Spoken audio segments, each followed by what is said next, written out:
नमस्कार, हजुरहरू सम्पूर्णलाई स्वागत छ मेरो युट्युब च्यानल सेयर मार्केटिङ नेपालमा।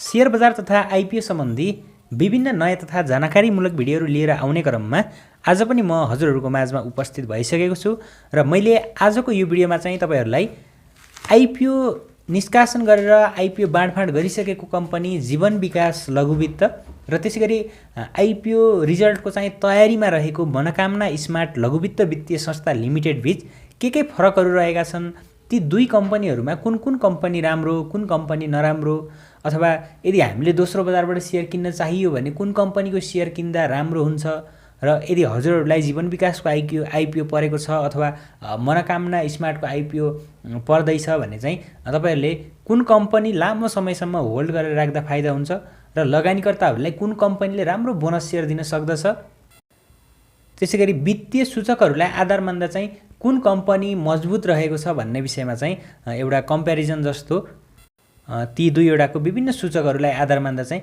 कुन कम्पनी राम्रो छ भनेर चाहिँ मैले यहाँनिर छुट्याएको छु। यो धेरैजनाको डिमान्ड पनि रहेको थियो यो भिडियोलाई, त्यसैले मैले चाहिँ हजुरहरूलाई चाहिँ जानकारी दिन जाँदैछु। धेरैजनाले विभिन्न सामाजिक सञ्जालहरूमा चाहिँ जीवन विकास एकदमै राम्रो रहेको छ, यसको चाहिँ मूल्य 10,000 प्लस हुनुपर्दछ एक किताको भनेर पनि धेरैजनाले भन्नुहुन्छ। तर त्यो 10,000 प्लस हुने आधारहरू के हुन् त? के आधारहरूले गर्दा 10,000 प्लस पुग्छ भन्नुभएको छ त उहाँहरूले? के साँच्चीकै पुग्ला त? त्यसको विषयमा चाहिँ हामीले आजको यो भिडियो हेरेपछि र जीवन विकास लघु वित्तलाई अझै नजिकबाट हामीले निहालेपछि चाहिँ थाहा पाउनेछौँ। पुग्छ या पुग्दैन भन्ने चाहिँ तपाईहरुले कमेन्टमा लेख्न बताउनु होला। तपाईहरुको विचारमा चाहिँ जीवन विकास लघु वित्तको मूल्य कतिसम्म पुग्ला र त्यसैगरी यो मनोकामना स्मार्टको मूल्य चाहिँ कतिसम्म पुग्ला त? त्यो तपाईहरुको विचार के छ कमेन्टमा बताउन नभुल्नु होला। र हामीले कुनै पनि कम्पनी आइपिओ निष्कासन गरिसकेपछि दोस्रो बजारमा आउने बेलासम्म चाहिँ एउटा माइन्डसेट चाहिँ हामीले गराइसक्नु पर्ने हुन्छ कि त्यो कम्पनीलाई हामीले टार्गेट गरेर किन्न सकिन्छ कि सकिदैन, अथवा त्यसलाई किन्ने भए कतिसम्मको चाहिँ टार्गेट गरेर अथवा कहिलेसम्म होल्ड गर्ने गरी चाहिँ किन्ने भनेर एउटा टार्गेट चाहिँ गराउनु पर्दछ। र त्यो टार्गेट गराउनको लागि पहिला कम्पनी कस्तो छ, कम्पनीको परफर्मेन्स कस्तो छ, राम्रो नराम्रो विविध कुराहरुमा चाहिँ आफू जानकार हुनु चाहिँ पर्दछ। धेरैजनाले आइपिओ को कम्पनीको एनालाइसिस नगरी नै लगानी गर्नुपर्दछ, केही मतलब हुँदैन भन्नुहुन्छ। तर हामीले कम्पनी कस्तो छ भनेर चाहिँ राम्रोसँग बुझेर मात्रै लगानी गर्नुपर्ने हुन्छ। तपाईहरुले कम्पनीको अध्ययन नगरिकन एक दिन लगानी गर्नु होला, 2 दिन लगानी गर्नु होला, 1-2 दिन तपाईलाई राम्रै प्रफिट होला, तर तेस्रो दिन गएर चाहिँ तपाईहरु मजाले जाकिन सक्ने सम्भावना पनि हुन सक्दछ। त्यसैले सकेसम्म राम्रो परफर्मेन्स भएका, राम्रो वित्तीय सूचकहरू भएका कम्पनीहरू चाहिँ हामीले टार्गेट गरेर किनबेच गर्नुपर्दछ। र अब चाहिँ हामी ढिला नगरिकन आजको विषयवस्तुतर्फ नै लागौं। र आजको भिडियो सुरु गर्नुभन्दा पहिले हजुरहरू हाम्रो च्यानलमा नयाँ हुनुहुन्छ र अहिलेसम्म हाम्रो च्यानललाई सब्स्क्राइब गर्नुभएको छैन भने कृपया सब्स्क्राइब गरिदिनु होला। यस्तै सेयर मार्केट तथा अब आउने कम्पनीहरूको आइपिओ सम्बन्धी विभिन्न नयाँ तथा जानकारीमूलक भिडियोहरू म यो युट्युब च्यानलबाट हजुरहरूलाई निरन्तर लिएर उपस्थित भइरहेको छु।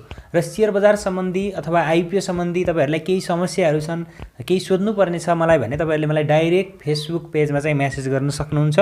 सेयर मार्केटिङ नेपाल सर्च गरेर तपाईहरुलाई चाहिँ यस्तो किसिमको एउटा पेज देखाउँछ, त्यसमा गएर मेसेजको बटन छ, त्यहाँ गएर हजुरहरूले चाहिँ मलाई मेसेज गर्न सक्नुहुन्छ। म सबैजनाको मेसेजको रिप्लाई चाहिँ ढिलो चाँडो गरिरहेको हुन्छु आफ्नो फुर्सदको समयमा होला। सरसर्ती हामी यिनीहरूको चाहिँ वित्तीय सूचकको आधारमा चाहिँ हामीले थाहा पाउनेछौँ। यो जीवन विकास लघु वित्त वित्तीय संस्था र मनोकामना स्मार्ट लघु वित्त वित्तीय संस्थालाई मैले दुईतिर छुट्याएको छु। यिनीहरूको चाहिँ आइपिओ एप्रुभ डेट भएको 2078 2/30 मा चाहिँ यो जीवन विकासको आइपिओ एप्रुभ भएको थियो भने 3/6 मा चाहिँ यो मनोकामना स्मार्ट लघु वित्त वित्तीय संस्था लिमिटेडको चाहिँ आइपिओ एप्रुभ भएको थियो। र यिनीहरूले चाहिँ पब्लिकमा इस्यु गरेको साइज अर्थात् पब्लिक इस्यु साइजलाई हेर्ने हो भने जीवन विकासको चाहिँ अलिकति धेरै मात्रामा रहेको छ भने मनोकामना स्मार्ट लघु वित्त वित्तीय संस्था लिमिटेडको केही कम छ साइज। यो जीवन विकासको चाहिँ 19,77,300 किता रहेको छ पब्लिकमा भने यो मनोकामना स्मार्टको 3,89,000 किता मात्रै रहेको छ। यो मनोकामनाको अलिकति साइज चाहिँ कम छ भने जीवन विकासको बढी छ। र प्राइस पर शेयरलाई हेर्ने हो भने प्राइस पर शेयर दुवैको 100 हो।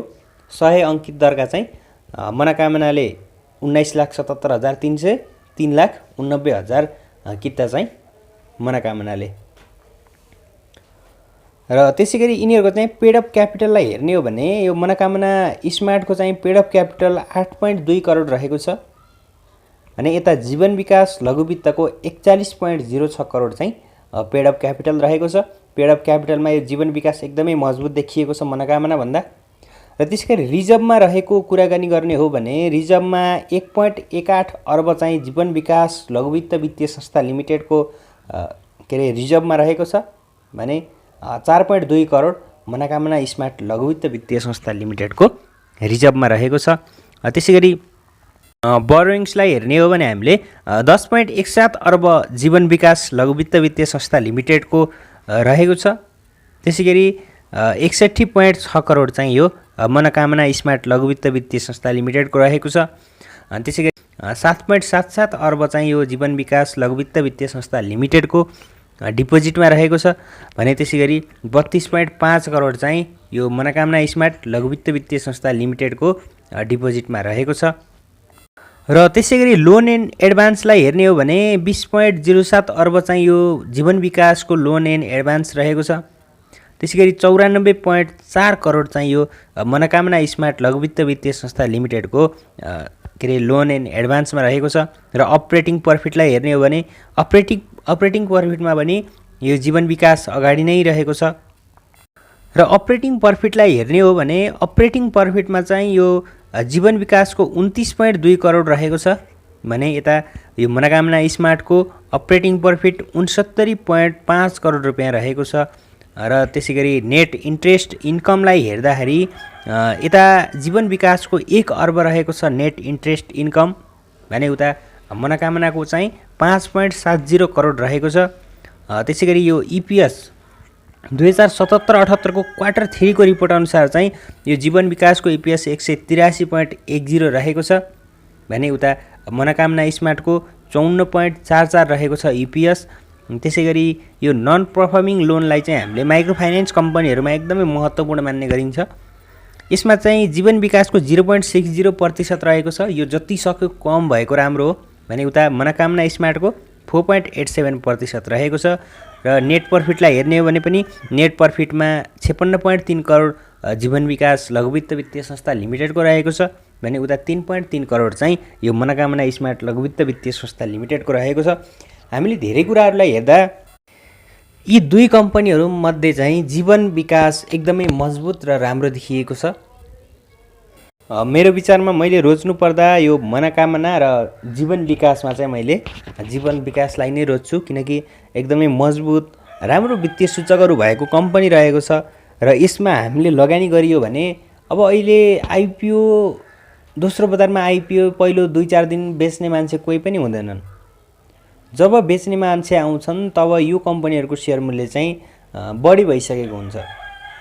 त्यसैले हामीले चाहिँ सुरुमा किन्नलाई चाहिँ बस्न त्यति उपयुक्त हुँदैन किनकि हामीले प्राय जसो कम्पनीहरूमा देखिएको छ जस्तो कि यही सिएसडिसीकै कुरा गर्ने हो भने सिएसडिसी 800 सम्म किन्ने मान्छेहरू अहिलेसम्म त्यसको सेयर बेच्न पाइरहेका छैनन् किनकि त्यसको मूल्य भर्खर बढेर 650-54 सम्म पुगेको छ।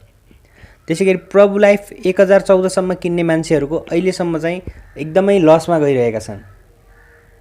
हामीले धेरै कम्पनीहरूलाई हेर्ने हो भने सुरुमा चाहिँ आइपिओ निष्कासन गरेर दोस्रो बजारमा कारोबार भएको चाहिँ केही समयसम्म हामीले यी कम्पनीहरूको सेयर चाहिँ किन्नको लागि हतार नगर्दा नै राम्रो हुन्छ किनकि हामीले सुरुवाती दिनमा चाहिँ यी कम्पनीहरूको सेयर पाउने कुनै पनि चान्स छैन। बेच्ने मान्छे नै हुँदैनन् त्यति बेला। जति बेला बेच्ने मान्छे आउँछन् त्यति बेला यी कम्पनीहरूको मूल्य चाहिँ हाई लेभलमा पुगिसकेको हुन्छ। त्यसैले त्यो हाई लेभलबाट जब कम्पनीको मूल्य डाउन हुन थाल्छन् जब मूल्यहरू घट्न थाल्छन् त्यसपछि चाहिँ हामीले टार्गेट गर्न सकिन्छ। केही प्रतिशत घट्यो भने चाहिँ हामीले टार्गेट गरेर किन्न सकिन्छ। कम्पनी यो जीवन विकास राम्रो कम्पनी रहेको छ। यदि तपाईहरुलाई चाहिँ यी दुवै कम्पनीहरूमध्ये कुनै एउटाको आइपिओ पर्यो भने पनि अब माइक्रो फाइनेन्स कम्पनी हो, माइक्रो फाइनेन्समा पनि सबै कम्पनीहरू राम्रा छन् भन्न त मिल्दैन। केही माइक्रो फाइनेन्स नराम्रा पनि छन् र यो मनोकामना स्मार्टको कुरा गर्नुपर्दा यो मनोकामना स्मार्टले चाहिँ आगामी 3-4 वर्षसम्म चाहिँ लगानीकर्ताहरूलाई बोनस दिने भनेर चाहिँ बताएको छैन